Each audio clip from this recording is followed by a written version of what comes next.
And every bull market, of course, here in 21, 17, 13, we saw the red dots, the overbought situations, RSIs above 80. We haven't seen any red dots yet. So the big question, of course, now is red or no red. Will we see FOMO, RSI above 80 again? I expect to see some red dots, at least in this cycle, probably even this year, in the last quarter or in the first quarter of next year. But time will tell. What I do know, however, and that's very important too, is you can't have blue, fear, and a crash without having red, greed, and FOMO. Every Bitcoin bull run follows a familiar emotional pattern: disbelief, acceptance, euphoria, and panic.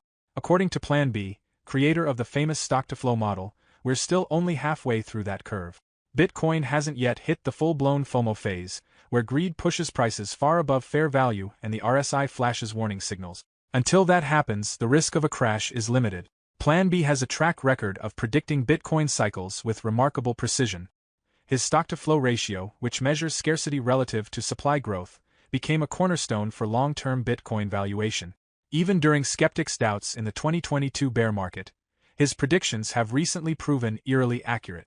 Bitcoin has now stayed above $100,000 for 5 consecutive months, turning a former psychological ceiling into strong support. But according to PlanB, the best is still ahead. Later, we'll explore his full analysis of where Bitcoin sits in the current cycle, why the next leg up could come faster than expected, and just how high this bull market might go. We'll also hear from Jordi Visser, CIO of Weiss Multi-Strategy Advisors, who highlights a new set of tailwinds, linking AI, energy, and institutional adoption that could propel Bitcoin even further. Still paying taxes on your crypto gains? What if you didn't have to?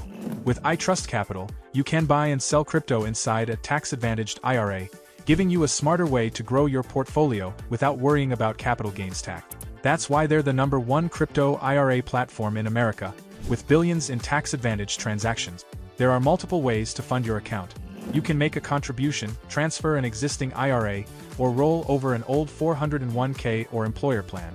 You'll get access to a wide range of digital assets, low fees, and 24/7 trading, all backed by secure, one-to-one asset ownership with institutional-grade custody. And if you have questions, ITrust Capital offers 100% US-based customer support with real people ready to help. Click the link, use code DOSE7, and get your $100 funding bonus today. Start building your crypto wealth, tax-advantaged, with ITrust Capital. Thanks for the support, and enjoy the video. Very interesting this month. The realized price, so the gray line, jumped over the moving average, the 200-week moving average, the black line. And if we look in the past when that happened, so when you have a bear market and then the moving average and realized prices get together, and then the realized price pumps. And here too, we see a very deep bear market in 2022. That was the worst bear market ever, in my opinion, below the 200-week moving average and touching the realized price here, below the realized price. So we came from very deep, from a deep bear market. So I'm not surprised that the new all-time high, if you will, the new bull market takes a little longer because we had really big dip here, and there's a lot of trauma in the market, people that lost money because of this FTX thing. So right now we're recovering, and the realized price has once again jumped above the 200-week moving average. A very important point, I think. So my opinion is that it will diverge further from the moving average as it did here in this bull market in 2021, in 2017, and in 2013. PlanB's thesis is that Bitcoin is following a textbook recovery, perfectly aligned with his stock-to-flow model and on-chain fundamentals. He highlights that the realized price, the average cost basis of all coins, has just crossed above the 200-week moving average, a historical signal marking the start of a new bull market, seen in 2013, 2017, and 2021. According to him, we're still in the early phase where price diverges from long-term averages, building unstoppable momentum. He projects this cycle could target $250,000 to $1 million per Bitcoin, driven by Bitcoin's fixed supply acting as a scarcity magnet in a world of expanding fiat money. Momentum is rising across all time frames, with the RSI around 69 and short and long-term realized prices trending steadily upward. This low volatility climb is typical before Bitcoin enters its exponential blow-off phase, and PlanB likens momentum to a train. It can't stop instantly, suggesting the bull run is just getting started. For PlanB, the key takeaway is that Bitcoin's recovery isn't speculative, it's structurally supported by scarcity, adoption, and market dynamic. While some may worry about short-term volatility, his models show the market is far from its peak, and the combination of on-chain data and macro factors indicates that Bitcoin's next leg could be its most powerful yet. All right, since you started with October, yes, seasonally this is a great month, but the last 5 years, the next 6 months have been good. And I think there's a lot of people who were kind of timing the end of October as the end of the halving time and things were going to get dicey. There's a major story, in my opinion, that's shaping form. So I've talked about being wrong on where Bitcoin would be at this point. And it surprised me because of the network effects that were happening, but also everything that was happening on AI that to me is directly related to it.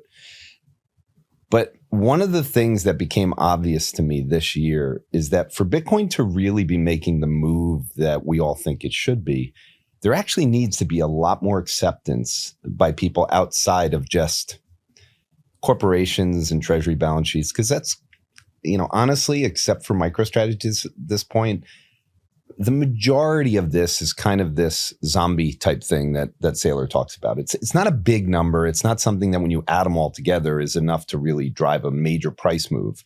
To drive a major price move, it can't just be retail. They're not big enough. It's a big enough asset now. So if I think about what drives things like Oracle and Tesla and big companies like that, Bitcoin's bigger than most of them. So it needs to actually have a lot of energy and heat behind it, which means we're at the stage now at this size that I think the traditional finance world needs another group in. So my mindset that I use with everything is that prices lead narrative. So I focus on what the narratives will be 6 months from now. And to me, it's very obvious. And I'm just going to go through for you kind of what I see happening now that is a major story that we've talked about. So everyone who's watched this all year. So the first one is the job situation. So there's no doubt we have enough data now. It's not just the BLS numbers. It's all of the soft surveys that I cover in my weekly videos. People feel bad about their job. And regardless of whether it's 100% artificial intelligence, AI has an impact to it. Your brother and I talked about it last week in terms of all of the things that happened in the month of September and how crowdsourcing is now saying that AI is coming. 3 of the 4 largest employers, private sector employees in the United States of America, Walmart, Amazon, and Accenture. Accenture had a big layoff announcement this week. All 3 of them have publicly come out and said they will be laying people off or they have laid people off. And number 2, that they don't expect to hire anybody in net over the course of the next few years. And they're all saying AI is part of it. There's a bunch of other companies which we don't need to go through, but the pressure is growing on this belief. We had the ADP number this week. It was negative. There's no doubt right now that the job market is an issue. And this feeds into a couple things. Number one, for the jobs market, that means the discontent for people is only going to worsen. So anything disruption-wise that's coming, if people are not able to pay for housing and they can't do this is going to be an issue, which puts pressure on the administration in a year of the midterm elections. So I don't care what kind of printing goes on. I don't care if it's giving people tax rebates out of the, whatever it is.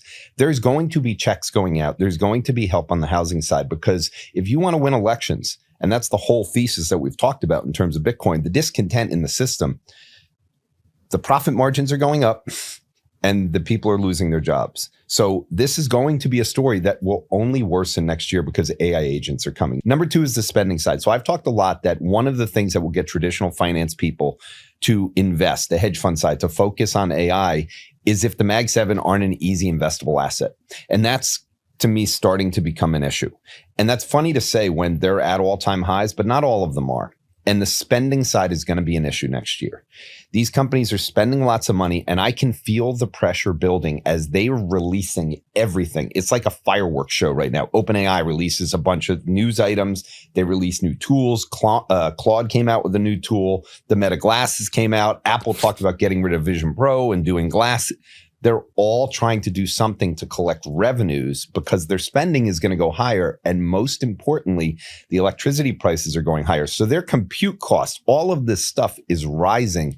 They are going to need to have some kind of revenues come in. And if there's any spending issues that become a bigger question as their free cash flow goes down dramatically, people have to remember that the Mag 7 are a huge part of the global investment side. I don't think people fully grasp how much they matter, but this is where I'm going to bring it into a weaker dollar. I think the dollar is going to weaken because of this situation. The revenues of the Mag 7 are going to be distributed to startup companies very gradually.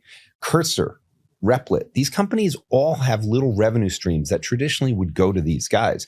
I don't care what tools they bring out. They're in a race towards having lower cost on things, and they're going to have to start raising prices to match up with the GPU cost because the GPU cost, electricity is getting more expensive. So they're going to start having to charge people, corporations, more money, and the corporations will pay it. So they're going to get revenues in, but I think the question of their valuation and free cash flow is going to become an issue next year. I believe power and compute is the places that people should get into.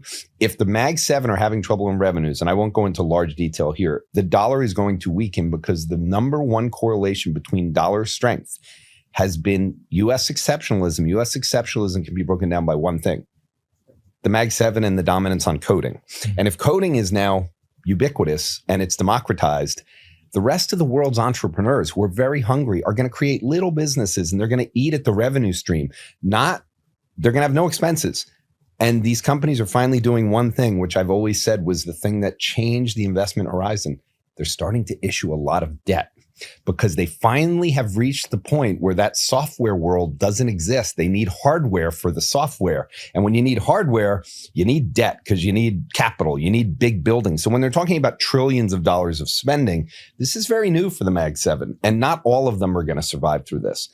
One more thing, just to finish it off. This power situation is really important for AI, and I believe the Bitcoin miners are going to become a major story next year. This is another place where the traditional finance world. So if they can't invest in the Mag 7, they're going to look in other places. If they look to Bitcoin mining, they probably haven't done their work. We have a gas turbine and a transformer shortage. We need peaker plants. Bitcoin mining is a major positive tool for grid optimization. China has built all of their renewables. Solar has been a huge part. Even in the US, we're still building solar. To me, solar, batteries, plus Bitcoin miners are going to be a package that people are going to start to understand has to be part of this equation. And as part of this equation, that means that the hash rate, as it's going higher, if Bitcoin price were to fall, and some of the miners who are still major holders of Bitcoin would need to sell them because the price went down, people are not fat. As they become part of the grid optimization, two things happen. Number one, they have a new revenue stream that's coming. And that revenue stream means they don't need to sell Bitcoin as much because it's not their only business line. So they're diversified. The second thing that becomes very important is pension funds have viewed Bitcoin as anti-ESG.